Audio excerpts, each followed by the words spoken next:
Good morning. This is Crystal Woods with Seasons in the Vine, and it's Fresh Friday, and it's been a minute. Took a little bit of a break, but back at it this week. Might take some more breaks depending on how the Lord leads. But I wanted to talk with you today about the presence of God and how He is the greatest gift. He is the answer to every prayer that we have, every need that we have is Him. He is the gift.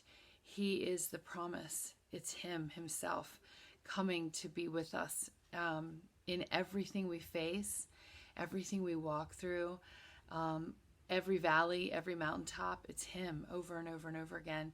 And sometimes we can get so caught up in believing for an outcome and, really resting a lot of our expectation on that and be disappointed. But what I've been challenged with lately is to not be disappointed, but to cherish the fact that He's in this with me and that His heart is yes and amen. And His promises are sure. And the greatest one of those promises is that I'm never alone and I'm never forsaken.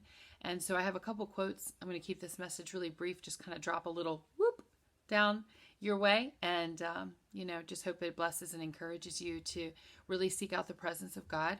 Seek out just Him, this radical idea that God has chosen to enter into humanity and wants to dwell with His creation. That is the story that we believe. That is the legacy of a God who pursues intimacy with His people. And so I have two little angles I'm going to come at. First is Bob Goff. When God doesn't give us all the answers we want, we get to decide whether just having Him is going to be enough for us. If having Him is going to be enough for us. And this is maturity. This is spiritual growth. Because so often in our immaturity, when we don't get what we want or what we desire, we feel like He abandoned us, even though we know that's not true, but we may feel that, or He didn't answer the way we wanted Him to. We want to throw in the towel. And maybe we have. Maybe we will. But there's something about keeping the towel and saying, I will teach my soul to bless you, God. I will teach my heart to bless you. I will teach this mind to bless you, despite everything that I'm seeing around me or going through or feeling. And I will choose you as the gift above all other things that you could give me or deliver me from or solve all the problems you could solve in my life, all the mountains that He will move. He's greater than all that movement. The gift is Himself. And in those times of waiting for those mountains to move, what's most precious is seeking the presence of God and learning how that is enough. He is the gift. The goal is Him. The goal is intimacy and living in the presence of God as the greatest gift that we have. It's the promise, I will not be forsaken. And then I have this other quote that is a little more recent. Let's see if I can find it real quick. That was another really good one. I have a couple different ideas here that I need to do. It's by Beth Moore. Boy, I love Beth Moore. She just brings a level, an edge. I love how she is a woman that speaks with such authority and passion and just kind of cuts through the riffraff. And I believe that women uniquely can do this because we just know how we can handle things. We can handle some business. And I feel like sometimes people want to be more gentle. But when a woman is talking to a woman, we can just be like, listen up, girl. We can just cut through it. And so I love women ministering, especially to women. It's such a huge benefit to have that reality present for them, that this person is speaking from a place that they understand. So anyway, that's another story for another day. But Beth Moore, she's a powerful minister of the gospel. And so what she's saying is she's speaking to ministers. She's speaking to church people, men and women combined, just in general, people that are walking the earth. She's talking to the church. You do not have time to miss your time alone with God.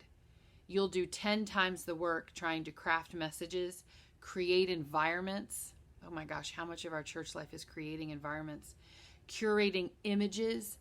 How much time do we devote to how our branding looks, how we're presenting ourselves, curating images that at best possess all the color and crackle of real fire without a whit of holy heat. Do you see what I'm saying here? She's bringing some fire. Like, you can have the most snazzy looking things that make your faith seem like it's really popping, but it absolutely have no crackle.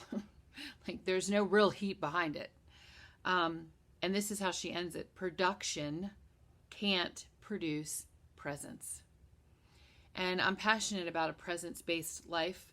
It's something that I want to continue practicing, inviting Jesus into the every moment of my day, the mundane, the superficial seeming, tiny, little, sweeping the bathroom floor, scrubbing a toilet, doing dishes, place in my life. Those little moments, constantly just saying, I know you're here. I know you're here. I know you're here. And teaching my very being to understand that he's really here. He's really in this moment with me. There's never a time he's not with me. And out of that, having this deep intimacy, and that's what, as a minister, I can offer to people, is not really well-taught Bible studies, even though I can do that, or prophetic workshops and teaching people about spiritual gifts, or sitting down and just having coffee with a friend, and all those things that can seem like I'm trying to put something out there. What I can really just show you is a window into my friendship with the Lord, the intimacy that I have with him. That's really what we can offer people. It's authentic. So we can jazz it up and make it look like it's more than it is, but that will never last. It will never hold long term, because people are starved for real life. You want to know how I'm going to rely on Jesus when I feel like the walls are crashing in on me and I don't know why or where or how I'm going to get out of this, or how I even got into this. That's intimacy with the Lord, in those moments of feeling that pressing and saying, even in this, you are with me and you are working, and I don't understand it, but I don't have to, because you and you alone are enough for me, God. No matter what I experience on this earth, having you is the treasure, because I'm not alone, and you fill me with your goodness and your love and your grace to withstand and withstand and withstand, and continue to grab that towel and say, I'm not going to throw this up. I'm not going to throw this away. I'm not going to throw this towel in. I will not quit. I will see Jesus in everything around me. And it's really through that I think we can do the most powerful work. And that's the greatest gift we can offer other people, is the intimacy that we have with the Lord alone, because that's how we survive, is hearing the stories of other people who are living this life and seeing and crafting the presence of God in a way that is tangible. It's a discipline. It's a way that we can look in and say, oh, that's how she got through that, or that's how he got through that. He realized, or she realized, the presence of God was with her all the time, and that was enough. It's hard when you feel like if it's not enough, it'll be very hard. And that's why I've really put a lot of effort into making it how I live, because the more you do it, like everything, the easier it gets. And just inviting him into every single moment. So hopefully I'm making some sense, but presence over production, presence over perfection. Presence is everything. He is everything. His being with us is everything. It's paramount. It will change how we see all the situations around us. It will change how we see ourselves. It will change how we see other people. It's vital. It's important. And we must embrace it, because from the beginning, he has desired it. He has desired to live among us. And do we perceive it? Do we take that as the greatest gift? Do we understand that that's the goal? God with us. and really let that shade everything that we see. So there you go. I don't know, just some random thoughts. He's enough. He's the gift. No matter what happens, he is enough.